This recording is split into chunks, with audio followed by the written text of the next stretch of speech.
श्रीमद् भागवत ब्रह्म विचार है, ईश्वरीय विचार है। श्रीमद् भागवत सनातन विचार है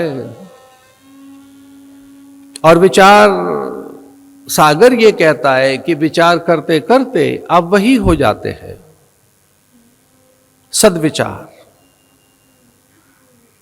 चूंकि हम विचारशील प्राणी हैं, हम मनुष्यों का ये वैशिष्ट्य है, हम विचारशील प्राणी हैं।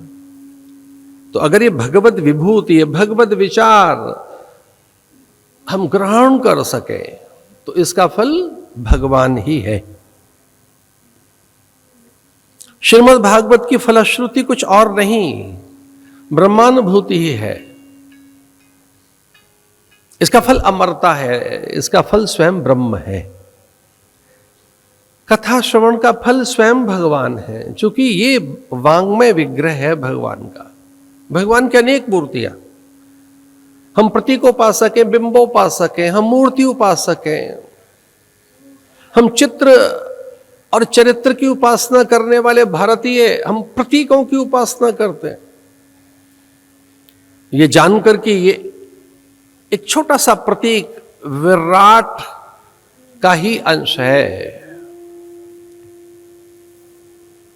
भगवान की अनेक मूर्तियां, प्रस्तर की, धातु की, काष्ठ की, रत्नों की, अनेक विग्रह हैं भगवान की, तो अनेक मूर्तियां, अनेक प्रतिमाएं।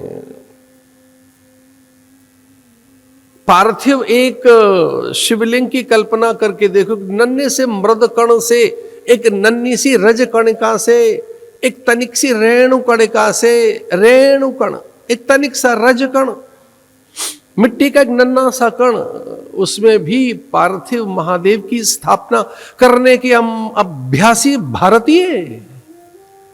ये हम कहां विचार करते हैं कि मिट्टी का महादेव कैसे हो सकता है? मिट्टी में महादेव कहां हो सकता है? क्योंकि चूंकि मिट्टी में भगवत विभूति है। माता भूमि ही पुत्रो हम पृथिव्या, ये मां ही तो है। ये भगवान की विभूति मिट्टी, और इसमें है अडोरियान, इसके प्रत्येक अणु में वह विद्यमान है। इस सत्य को स्वीकार करते हुए तनिक सी मिट्टी का एक कण लेकर उसकी पार्थिव पूजा करते हैं हम लोग। कोटि कोटि शिवलिंगों की स्थापना यहां इस धरती पर होती रही है, मृद कणिकाओं में से, रज कणिकाओं में से, अन्न कण से। अन्न के सामान्य कण में भी हम प्रतिमा का स्थापन कर लेते हैं, और सुंदर प्रतिमाएं तो हम देख ही रहे हैं, प्रस्तर की, धातु की, रत्नों की, स्वर्ण की।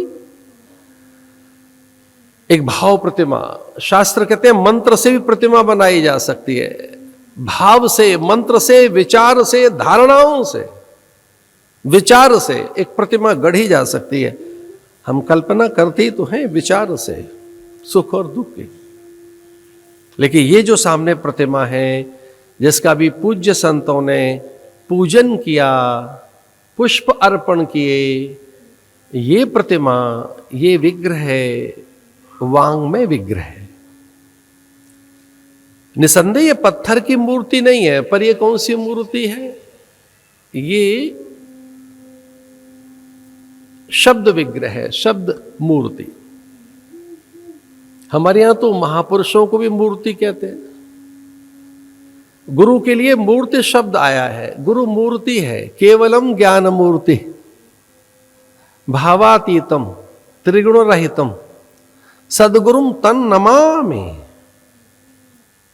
हमारे यहां तो गुरु भी मूर्ति है, इसलिए उपासना करनी चाहिए। गुरु मूर्ति है, हमारे यहां गुरु मूर्ति कहते हैं।